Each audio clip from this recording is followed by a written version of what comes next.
Welcome back to the Non-Standard Podcast, episode 3. And it's another great one. If this is your first time listening, thank you for joining. Again, we focus primarily on just some good leadership tools and tips and tricks that you can apply right away. In this episode, I talked to my man, Aaron. He's a first form guy like me, just joined the military at the age of 36, and he's got some good life experiences that led him into joining the military when it comes to leadership on both sides of the scale there. So again, if you're just now listening or you want more info, feel free to follow myself on Instagram. I'll leave Aaron's Instagram below as well. But feel free to follow the Non-Standard Podcast. Share it with a friend if you want to help provide some leadership tips. Now, let's get to learning and get started with this amazing podcast. All right, Aaron, dude, I'm pumped, man. It was great to get to officially meet you before we started. Obviously, we've been following each other for a while. Working with First Form just builds that bond between people that have never met. And that's pretty cool. And that's why I was super excited when you reached out to be on the podcast, because you bring a different perspective than most of my, I'll say, original clientele, like straight military people who have been in for a long time, who have learned more of the military leadership. But you bring in a different perspective, and we'll dive into it a little bit more, is you decided to join the military later on in your life. So you have a lot of civilian leadership experience, but also going through some hardships, figuring out, taking that deep dive into, where am I going? What can I do? Being a new father, all this stuff that is just, it's exciting, man. And I'm super pumped. So you ready? Oh, yeah. All right. So for those of you that don't know, I send out a script beforehand to help keep us on track. And the thing I've added to the script I talked about in my previous podcast with Columba is the 3 H's. And I think it's a great concept for people to add when they're meeting new people, because they're just different questions. It's not your standard, how old are you? Where are you from? I don't know, what do you want to do in life? And we're going to dive into them right now, and then we'll get into the leadership philosophy. So the 3 H's are here. First one is hometown. Where are you from, my man? I'm from Conway, Arkansas. Nice. How long did you grow up there? You lived there for a while. What was growing up like? It's a college town. We got about 3 colleges: Hendrix, University of Central Arkansas, CBC, Central Baptist College, and it's just one of those. Got a fluctuation of people that always come through during school time, and then during the summer, not many people. It was just. It's a kind of a suburb of, they would call it a suburb of Little Rock, just because there's so many people that live here that work in Little Rock, Arkansas, because it's a small college town that's cheap to live in and stuff. Gotcha. Yeah, no, I've driven through Arkansas. I stayed in Little Rock, had a friend, and then continued. It was actually on my way to Nashville one time when I was doing a trip up there. But that's the only time I've ever been to Arkansas. I imagine it's, I grew up in Northern California, so very rural country, just, that smaller life. Very simple, which is always nice to sort of grow up like that. Oh, yes. It's one of those that there's a whole bunch of, you can drive 10 minutes away and you're in the woods, in the country and stuff like that, or you can drive about 40 minutes away and go off-roading and stuff like that. So there's a lot of things to do around here. They don't call it the natural state just because it's all natural. It's a beautiful area. Nice. Well, that's cool, man. All right. So the second H is a couple heroes. Let's hear who they are, and then maybe a couple reasons why. What did they instill on you? My father. My father was a big hero of mine, just because it's just his work ethic. Just because he was one of those that kind of just he came from a family of 6, and it was him growing up. If he wanted to play a sport, his mom would have had them walk home after after they played the sport, and then after he had me and I started playing sports, it was one of those things of, when I start something, he taught me to finish and see it through, and I guess I keep that mentality just because it's one of those things of if you start something, you're don't half it, go all the way through it. Kind of like we're on that 8-week challenge. Don't go 4 weeks and then just fall off. Yeah, or we talk about a lot in the first form community, like don't just do the 8 weeks. We're trying to build habits to continue on throughout your year. But yeah, I love this, man, because those of you that don't know, Aaron and I are the same age. We graduated high school at the same time. Very similar life. It sounds like your dad is a very, instilled sort of same things my dad on me. Finish what you did. My dad is one of 6 as well, so that's pretty crazy. Aaron took a different path. He joined the military a little bit later in his life. I joined super early in my life, so we'll talk about that when we get going as well. So it's cool to see a lot of these similarities. And I think what we see now in the younger generation is that tendency to do new things when it gets hard. Which is fine. If you're trying to learn new things, you want to have more experience, but we don't see a lot of that sort of get through the struggle, right, and finish it and then try something new. It's very much just like, oh, I don't like it, or I'm bored, I'm going to go do something else. And we're just like, okay, that's, whatever makes you happy. But I remember doing sports in high school. So I didn't play freshman football, but I went to a camp in my small town to be the quarterback for my freshman team. And I had cousins who were really good football players. So everybody was expecting me to play football. And I was super small and scared. And I told my dad, I was like, Dad, I'm not playing football this year. He's like, what? Well, you have to do something and finish it. And I was like, okay, what other sports go on during the fall, during high school, cross country? And I was like, that sounds easy. I don't think that's that hard. Worst sport I ever played. I ran with the girls every practice. But I finished it. I did the sport. I went all the way through the season because I wasn't doing football. And, I look now as an endurance runner, I look back and I go, oh, this is funny. Now I do a lot of running, but I didn't do it back then. That's kind of like me. I wasn't much of a runner until I guess I started my weight loss journey, and then it's like I can go out and run 6 to 10 miles, and it's like, oh, nothing to me, and it's stuff. So it's kind of like you said your cousins and stuff were amazing football players, and then everybody looked up to you and was like, oh, you probably have the same traits.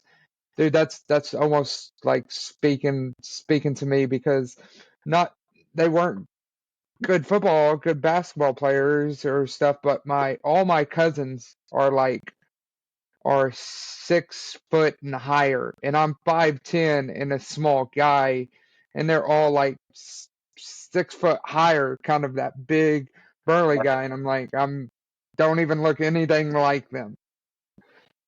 Oh man. All right, let's get down to nitty and gritty. So my last H, for those following, we talked about hometown, heroes, and it's hardship, right? So tough question when you're meeting somebody new, but it's good because you sort of see what they're willing to open up to. So you'll see as you get sort of progress in the military, when you get to know people, that's one of the hardest things to build a relationship, right? Is for people to open up, because they just may not trust you. But to build trust, you have to receive trust and you have to be open to it. So that's why I throw this question in there to sort of test the boundary, right? How open are we? And if you want to speak in depth on yours, you can, or just touch it. Feel free to speak about a hardship and what it sort of started and got you going. Oh, hardship of mine was probably around 2018. That year, it was April. Well, it was about a month or so before that. My mom kind of health started declining, and then around April, she went into the hospital and never came out because she kind of just at that point, her health was just deteriorating, and she ended up passing away. And I'm even like and other things, I'll speak depths of it. She passed away of congestive heart failure and pulmonary hypertension, fluid on the lungs, and just kind of being that obese, overweight. I tell people what I know now, I wish I would have known then, because I could have saved her. But it was one of those things of that kind of started the area of that little spiral out of control. I didn't go off through drugs or anything like that, but it was kind of it was um seeing someone like that kind of just leave right in front of your face kind of does something to you. And so I dealt with that for months, and kind of just started kind of getting depressed and eating my feelings, and kind of recluse myself a little bit. And then around October, late October, early November, I was in the gym doing a CrossFit workout, and I ended up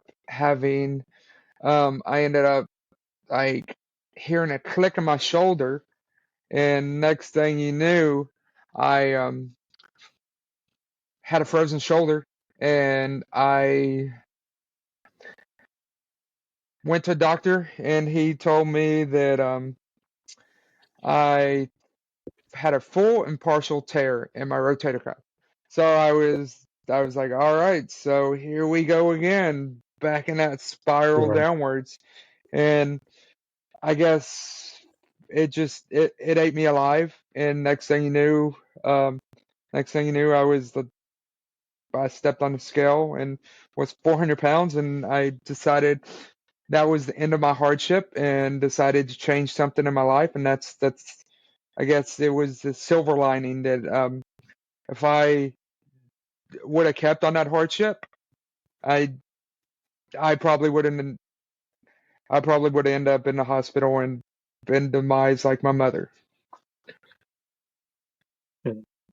But yeah, but we talk about it, we take it, you used it, and then you moved on, man. And that's pretty cool. And then Oh I yeah. know we'll hit a lot of the, moving on portions as we dive into these leadership philosophies and traits too, because I think they all apply to your journey, man. Like, and you may not know it, but I bet you, like you said, you read some of these and you're like, I did that, I did that, I did that, I did that. Oh yeah.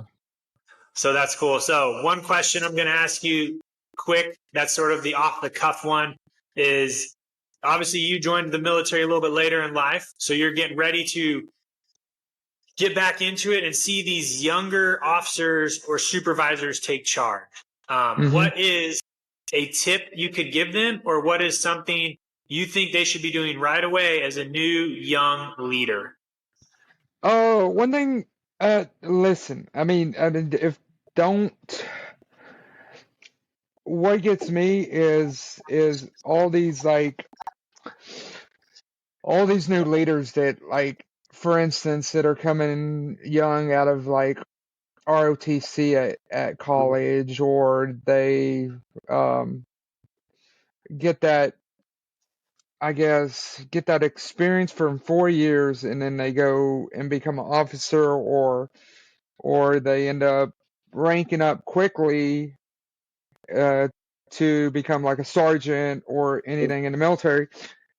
Just my thing is just be mindful and listen to your lower enlistees, or listen to like other NCOs that have been there a lot longer, to this and that, because you can't when you it's like when you get to a I guess when you get to a point and you're with a team for so long,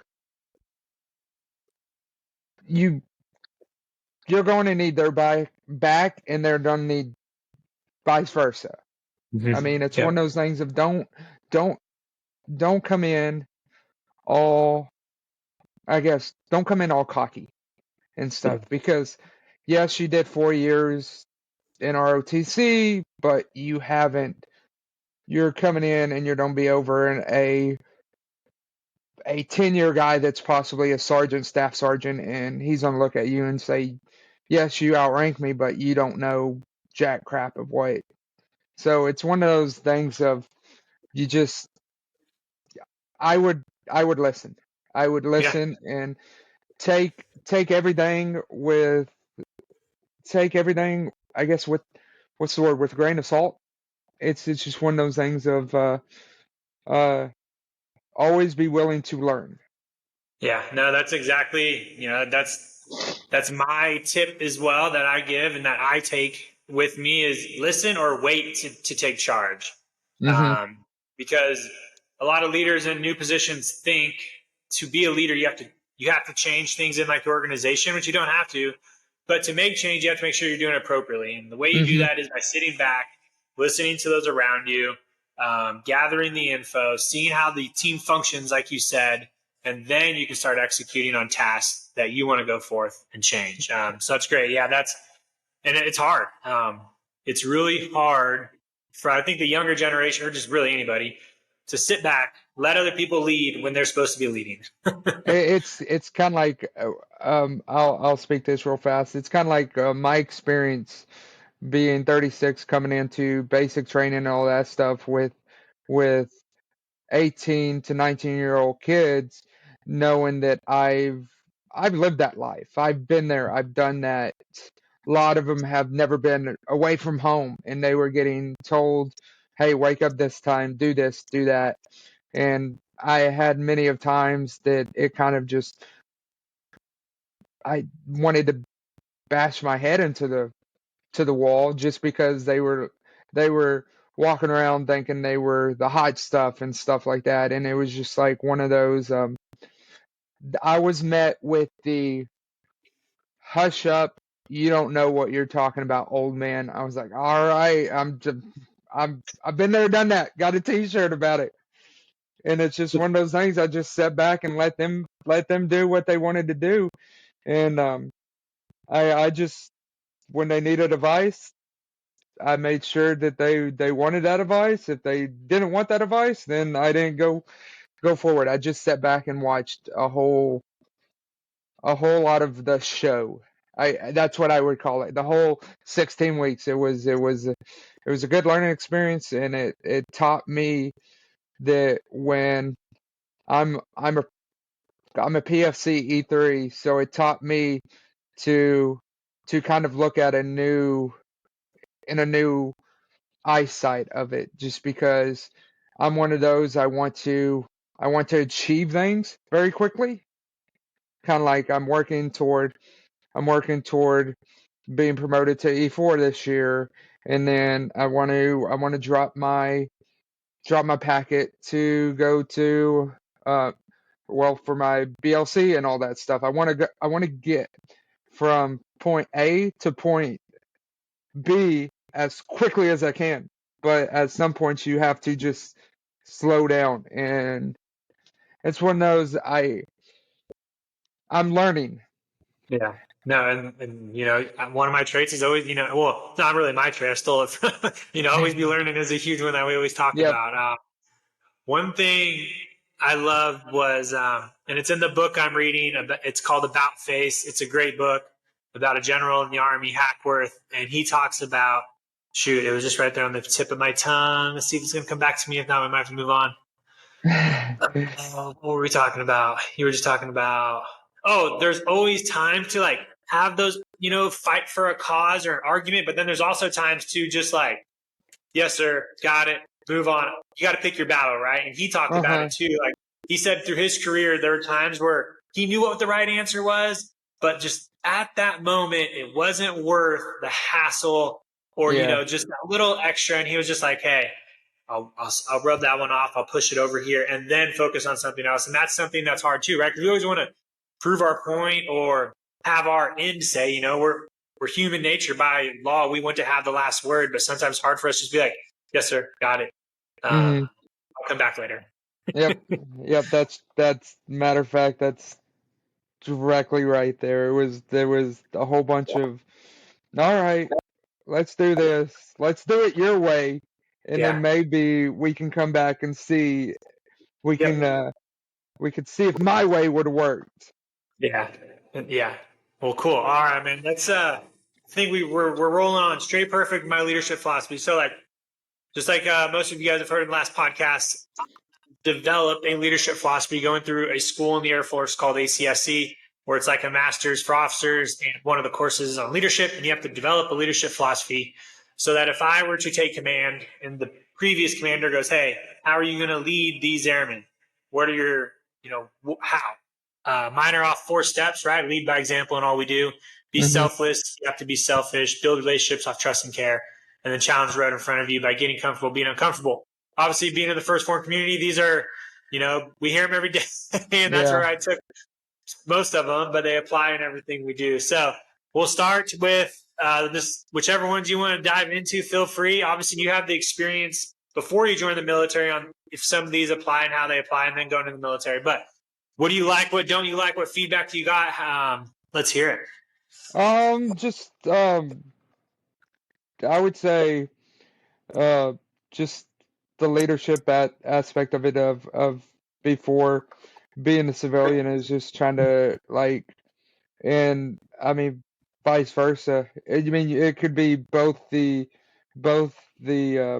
civilian world and the military world was motivating others, being the person that be uh being the person that you sit there, and if they need that push, for instance, um, if you're on a long run and someone's sitting there and they're lagging, you kind of do a wagon wheel, come right behind them and give them that little push and stuff like that, to taking that aspect um, of, I guess, military wise, if someone's lacking that day on base or in the field, you kind of give them that little nudge. Yep. Yeah, those nudges, they can come from anywhere too, right? They can come from Yep. the leading by example is obviously a huge nudge to a lot of people. If they see us doing what we're supposed to be doing, but better, it nudges them to work a little bit harder too. Being selfless is like another nudge, right? If they see me working on myself outside of work, outside of the field, then it nudges them to do a little bit better. Um, what about did you have any jobs where you saw like your, I don't know, supervisors or bosses lead by example in some areas, or were you guys taught any of this stuff in any civilian jobs, or is it more just like you're an employee, do what you got to do to promote, or I don't know, do other jobs have, I Um, don't know, stuff like this? there were there I'm were so some like jobs. funneled into the military. There were some jobs that I would like. I was at a 2 jobs ago. I was making T-shirts, and I had this kind of the boss supervisor that kind of was one of those. He when we needed help, he was there, but when he was there to help us, to motivate us, to kind of push us to knock things out quicker and give us incentives and stuff like that, to also kind of see that area of he was also that guy that would work hard just because of where he came from and stuff like that. And it was kind of to he he led by example and motivated us to work hard to get things done. There you go. Nice. And I think in the civilian jobs, they probably don't tell that's how they work, right? They just show it, right? They just go. I Yes. remember working, I worked at Les Schwab Tires, a small tire store in the Northwest. And the company didn't have like core values, right, or anything like that were printed on the wall. But they did have one big thing, and that was take care of their customers, customer Hmm. service. They always ran out to their customers' cars when somebody pulled up. And so it wasn't like something that was on a wall, but you saw it. So I think from what it sounds like in a lot of these civilian jobs, you more see a lot of these leadership traits. It's just that your CEOs or supervisors may not be telling you that's what they're doing. They're just doing it. Well, I'll like you just said, run out to the car and stuff like that. I worked. There was another job I worked for. It had to be 3.5, 4 years. I was inside sales at a construction. We sold sheetrock, ceiling tile, sheetrock screws, all that stuff. And we had our loyal customers, and then we had some of those customers that came in once in a blue moon. And our loyal customers, we would kind of be like, they would kind of call us up and be like, "Hey, I'm short this, and we would be like, all right, and we would move things around to get that delivered, or I would throw it in my truck and I would deliver it to them, and then it was kind of like one of those of kind of the old saying, the I scratch your back, you scratch my back, Yeah. kind of one of those Yeah. things of, because Yeah. if we would do good things like that, then word of mouth Yeah. would veer more things to come our way. Yeah. No, word of mouth is a huge tool for companies to, Hmm. generate revenue and build relationships, right? And that sort of goes into the third one, build relationships. Soft trust and care is word of mouth. Um, so or let's back up one to the be selfless. You're a new dad, obviously with a kid. How hard is it sometimes to be selfless, with a family? Like my kids during my journey were a little bit older, so they understood where I was going. There are some people some people didn't, and they don't understand that be selfless first. But like what do you got on that one? Um, I mean, my son next month will be one. He's one, like, um he doesn't understand where, like, I disappear to where I reappear, but it's one of those things of I'm trying to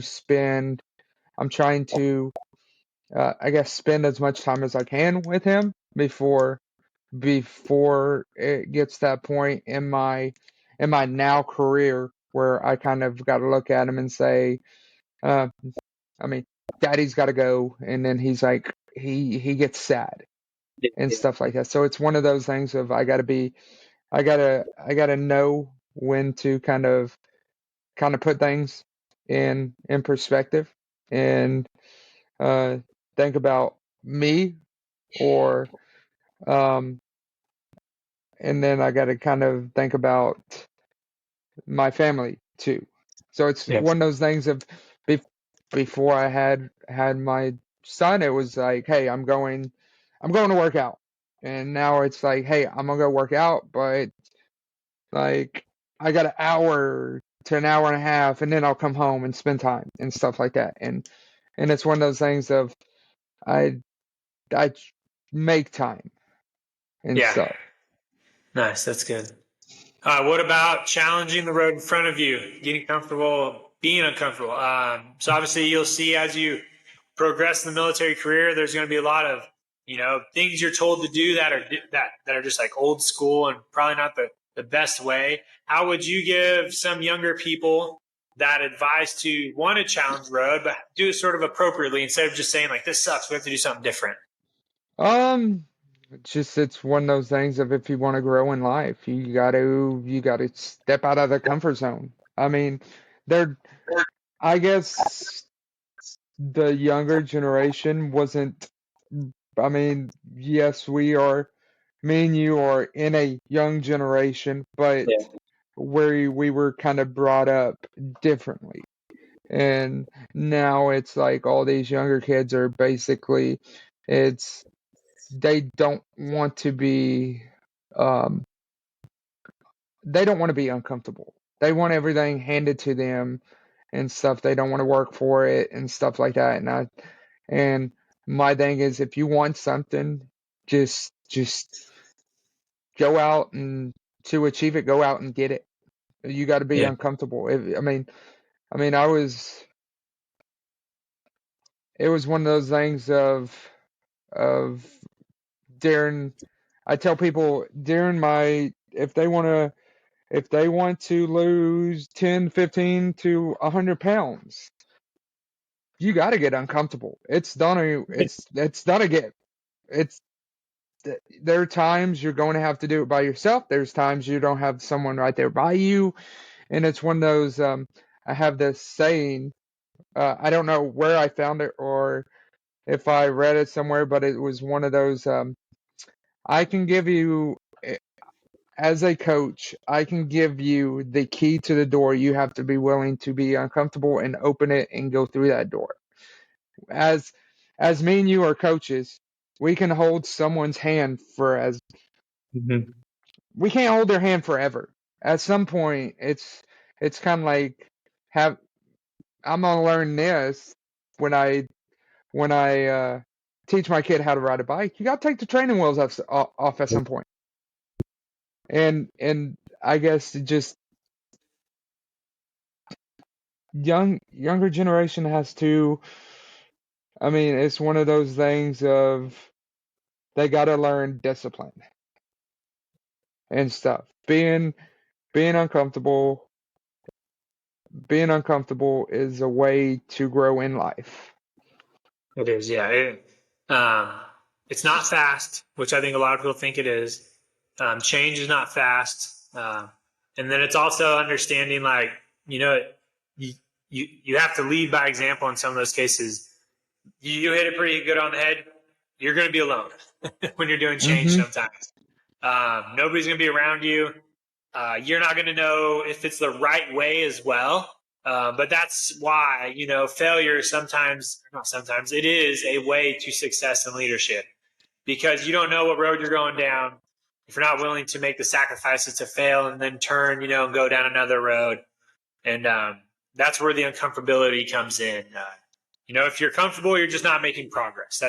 That's usually a good way to say it. And for the younger generation that listen to this, we're not dogging on the younger generation. It's just we've seen for them to be successful, here's what it takes. Mm-hmm. Because we've seen those in the past generations who have done the uncomfortable, and that's where they are now. The ones who are successful now are the ones who did the uncomfortable 10, 20 years ago, and they're reaping their rewards. And so this new generation is only seeing the rewards. They're not seeing what those people did to get there. And so they're sort of like on this journey, like, oh, I see this guy, they're super successful. That's what I want. But they don't notice the 25 years or 15 years or 10 years of uncomfortable work that got them there. I'll use this as an example, and many people don't. I mean, they see the beginning and the end. They don't Yep. see the late nights, the hard work, this and this and this. Kind of like I was listening to your first podcast, and it spoke volumes to me. It was like one of those you played football, you played rugby, you kept a good GPA. Everybody, like, to do that and go through school and still be in the military and all that stuff and do that. It's like people see the end results in the beginning. They don't see the sleepless nights, the this and this and this, the 2 hours of sleep you get, or yeah. And they just, I guess they don't know what it is to put in the hard work. I mean, take it from first form and the story of how it got started. It was Andy sleeping in his first store, not making much money in the first couple years, and then look where he's at now. It's like one of those, you plant a seed, how we do every year. We plant a seed, and the whole year is a harvesting season and stuff. Yeah. Yes. And I was going to say, it's hard to share the struggles, right? Because Yeah, nowadays it comes off just not like represented, or people think you're complaining, or you're just showing it to show it. But, we try to share our struggles. We try to share our stories. But, like you said, people, they just they don't yeah. see it. It's not fancy. We say it all the time. The results are not fancy. They're not shiny. It's sometimes it's easy, but it's boring, and it's consistency, and it's what they don't want to see. Oh yeah, oh yeah, Because some people don't want to see it because they know it's possible. oh yeah. If they don't see it, they can say it's not possible. They want I they want the easy fix. They don't want Yeah. the hard work. They don't want to put the hard work in. Like I was 150 pounds. I lost around 150, 160 pounds. And I'll tell people this. I lost the weight during COVID when gyms were shut down and all that stuff. I went outside. I worked out in my garage. I did this, I did that. And all these people saw the excuse of, we're in a lockdown. I'm just not gonna work out and stuff like that. And it was just there. People can come up with too many excuses, and forget it and stuff like that. Nice. All right, let's show some people some tools to add to their leadership toolbox. So those are usually the first four I always talk about. And yeah, so let's dive into some of the ones I emailed you, and you can talk about a few. And the purpose here is to talk about a couple of them, give some people some amplifying data on how they can go at it, and then see which ones you like. And or if you have one that's not on there, feel free to let me know because I'll add it to my book as well. All right, what you got? The three major ones that stuck out for me were basically always be learning. You can always learn. There's if you think I read this quote once and it said, if you think you know everything, you don't know everything. There's always new things to learn. Yeah, And I almost want to add that one to my philosophy because it's so close to making that list, but I stuck with four to keep it short. But I always want to put like this asterisk that says like always be learning. But the reason I don't is because if you lead by example and all you do, you're learning. So like yes. it digs deep into the leading by example. But every time I go through the four, I always want to whisper like always be learning too. Yes. I jotted that down. I was like, lead by example, and it's kind of like you could put a slash right there and be like, always be learning. I mean, it's like Yeah. it's kind of like the core values we live by through First Form and stuff like Yeah. that. But Yeah.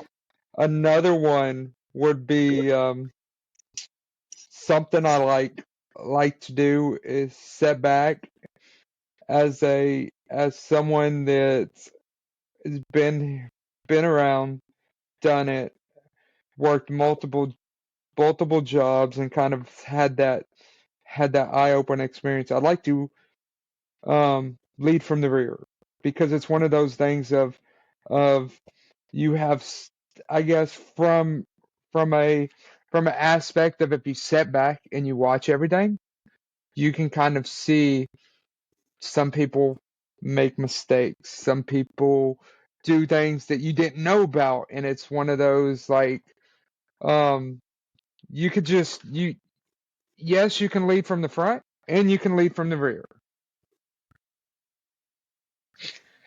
Yeah, most people think you have to be leading from one or the other at all times. Like there's only one way, you can't change. I love to lead from the rear. I usually always tell people when I PT I'm the slowest fast guy out there because I and sometimes I know some people are probably thinking like, oh man, he's being lazy, like when I do a lot of my rucks, I'm always in the back of my rucking team, and people are probably like, "Man, why is he always back there? He's just like out of shape or whatever." But I see a lot when I'm back there. So, like, crazy story. A couple years ago, I did an 80-mile ruck march in 3 days in the Netherlands with 19 airmen from Dias. I was at the back of that pack every day we rucked. I was not in the front. I was not in the middle, where the hype music was. Where we had a boombox. I wasn't there. I could barely hear the music. I was in the back, and I was the senior ranking officer out there. And I was always in the back. And people were probably like, what's Manny doing back there, man? Shouldn't he be up here like helping us move or motivate us? And I was like, no, I have a motivator. I have a guy that's in the front leading. So I had all those positions taken care of where my job now is to make sure nobody falls out and to pick up the rear. And that's what I did. And I'm pretty sure there are a lot of people that were like, he's just always in the back, just like hanging out. And I'm like, well, yeah, I'm hanging out because I'm also watching, soaking it in. And then when I had to take charge, I was able to mosey up to the front of the pack, like motivate a little bit, give some fire, and then I'd fall back. Yeah. And then like do what I have to do. So, but people think it's one or the other. Like when I'm a leader, I'm always in the front, or like I'm always in the back. But yeah, I was so I like same aspect. I like to lead from front. I like to lead from back. Sometimes I like to lead from middle because you never know where you're going to need to be. Kind of like we've gone on rucks here locally, and I'll be with the slowest person. Of course, I'm not the fastest person. I have friends that sit there and they take off running. I'm like, hey, you go ahead, you do that. I'm 36 years old. My knees aren't that good. Come on. So I sit there, and the people behind me, or the people that are kind of with me, I kind of use that to push them and stuff like that. And I have this, I guess, I have this saying that will always be in my head for those people that I like to push. And it's from one of my best friends who's actually a captain in the Army, and um he told me, and anybody that's listening to this podcast can use this, is shut off your mind, your body will keep going, because your mind is the weakest thing, your body Yeah. is the strongest thing. And that's one thing that kind of pushes me is I get in. So I'm this weekend I'm going to I'll be up in St. Louis up at HQ for Friday and hopefully Saturday morning, but um I'm doing a 40-mile race through the woods in St. Louis, and it's going to be a high of 20 with a low of 7. And it's Sure. that that's and then Sunday when we're running, because I start, a buddy of mine's running 100 miles, I'm running 40 miles, and he's starting at 6 a.m. and I'm starting at 8 p.m. in the evening. So I'll plug in that headlamp and I'll take off running. And it's one of those things of, I mean, just your mind's gonna play tricks on you. Just those people that fall out easy, it's because their mind told them to stop. So it's one Yeah. of those things. Even if they gotta even if they gotta come to a walk, yeah, go for it. But then when you get when you when you feel a little bit better, take off for that little jog again and stuff like that. It's leading from the rear is one of the best aspects of being a leader. Because I mean, just like you said, you can see the the whole the whole view. You can see the people that are in the back, middle, and front.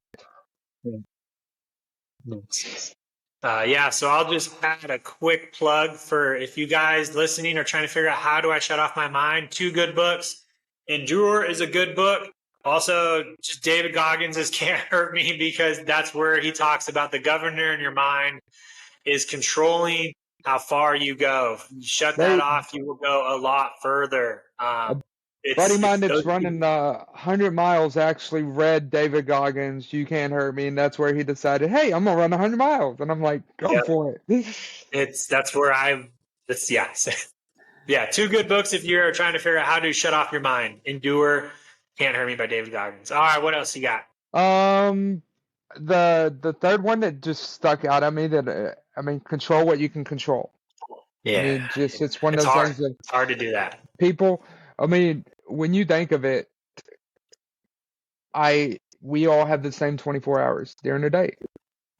If you can control 1 hour of that day and go do a physical activity for that 1 hour and stuff.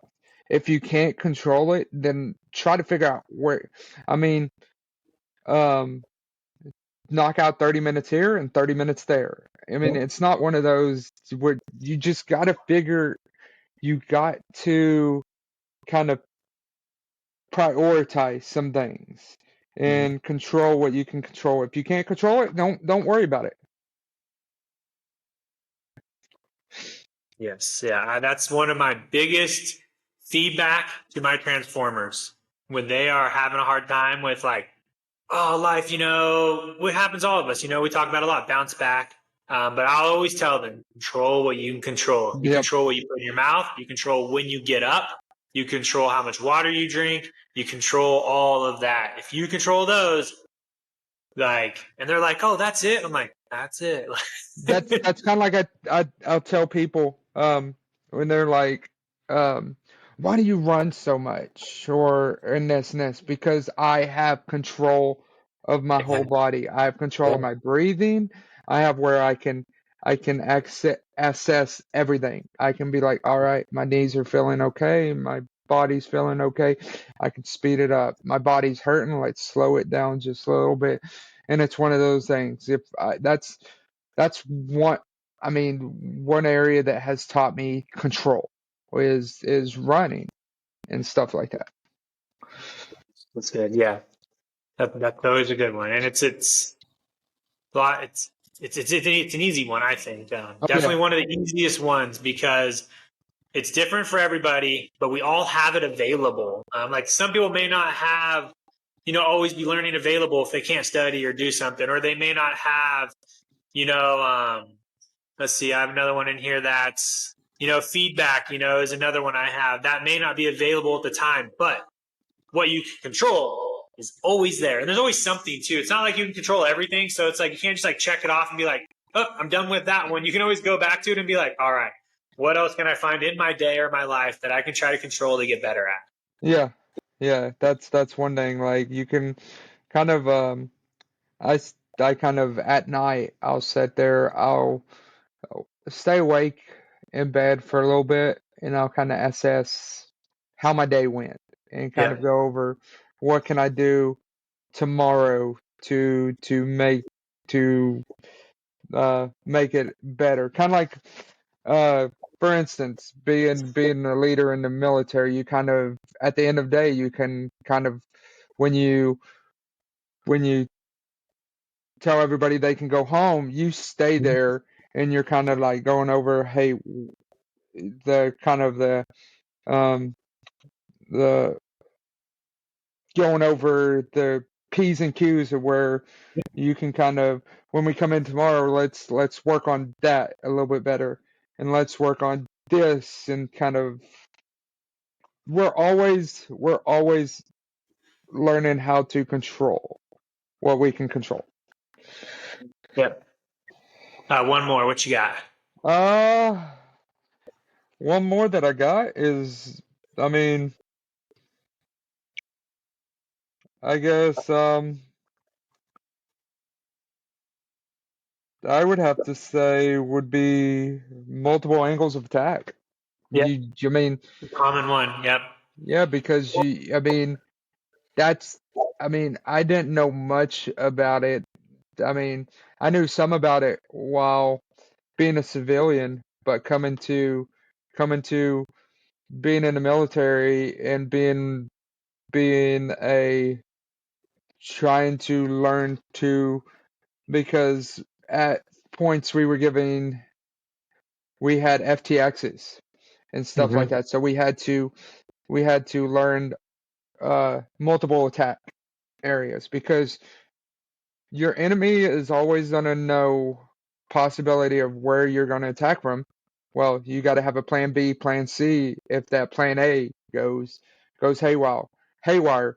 So that's like teaching my Transformers, hey, if plan A you can't do that plan A, you got to have a plan B, plan C. You got to have multiple avenues of attack on attacking the day.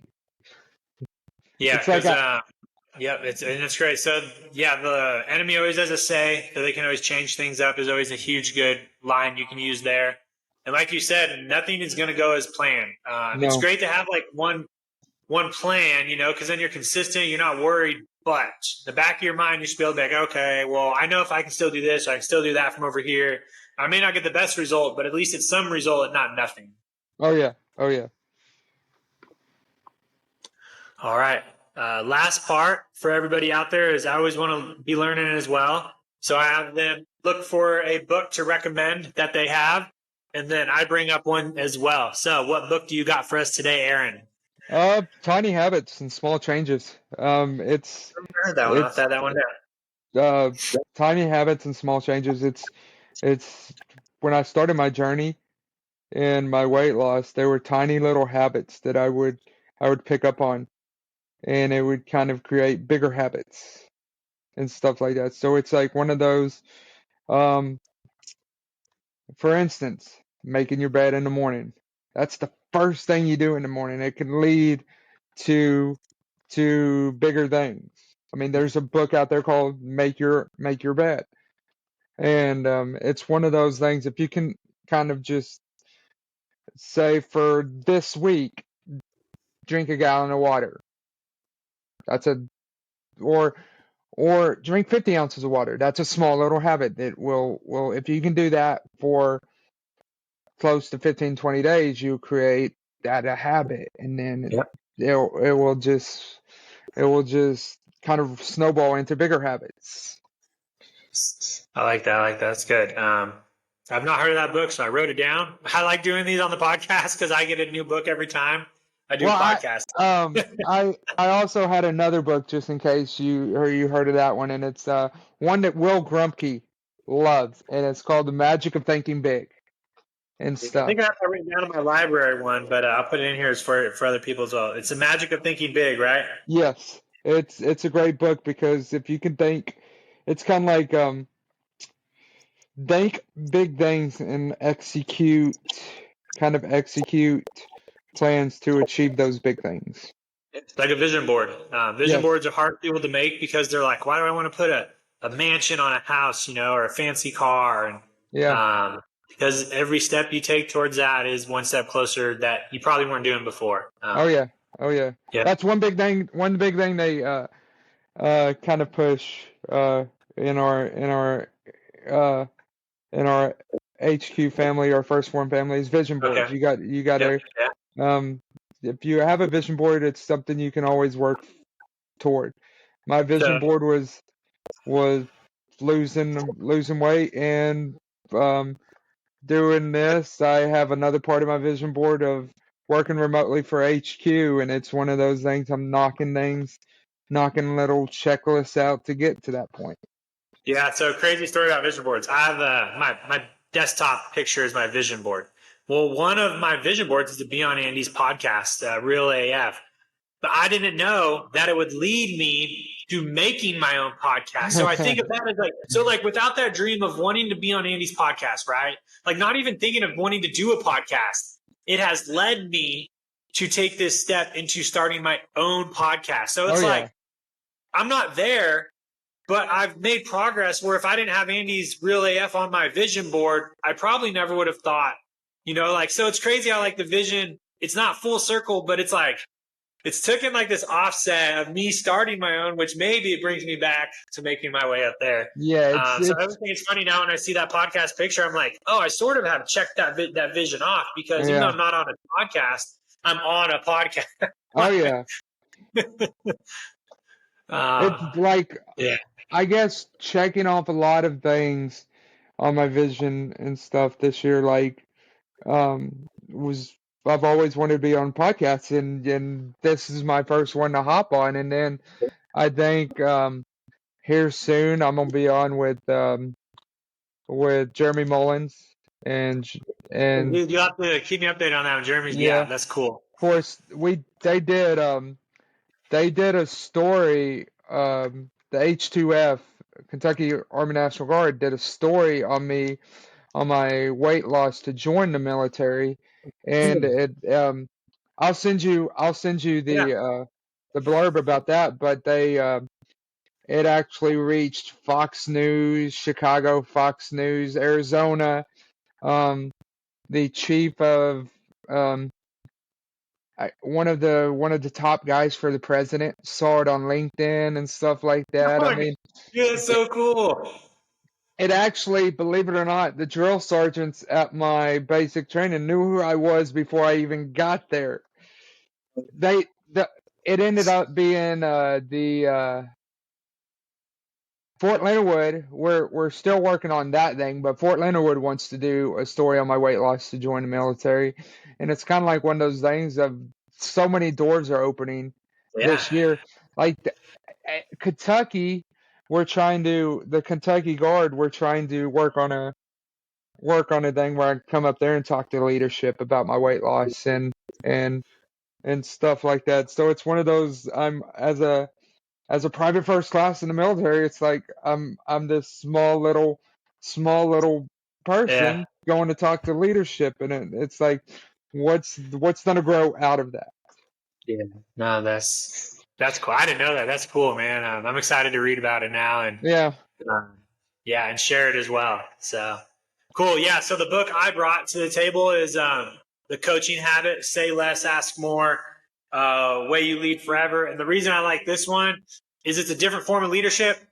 It's because it's all about asking questions, and it goes through 7 flows of questions you should ask to build leadership in people. And so it's really cool. It's not about leading, it's about asking questions.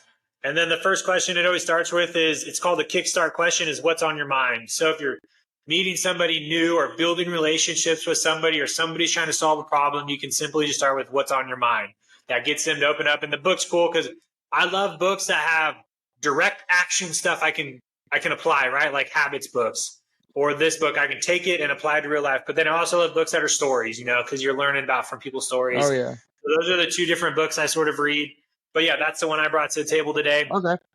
I'll put them all in the notes as well. So for you, those of you that are listening, if you just want to recage on the books we talked about, I'll throw them all in there. And then Aaron, I'll also drop your Instagram below as well. Is there anything else besides your Instagram you want me to throw in there? Or No, that's where I'm most able to be reached. yeah, and if you have a link to one of your articles or something, let me know. Send it to me, and I'll just throw that at the bottom too. So if people want to check it out, we can throw that in there. All right, but will do. yeah, I want to say thank you. It makes my day every time I get to do this. So I'm super excited. So yeah, you got anything else there? No, I'm actually about to go work out after this. Perfect. Me too. All right, man. Enjoy your day. Don't log off really quick after this because it's got to download on the side, but I'll edit that. So I'm going to stop the recording and then we'll chat a little bit. All right, sounds good.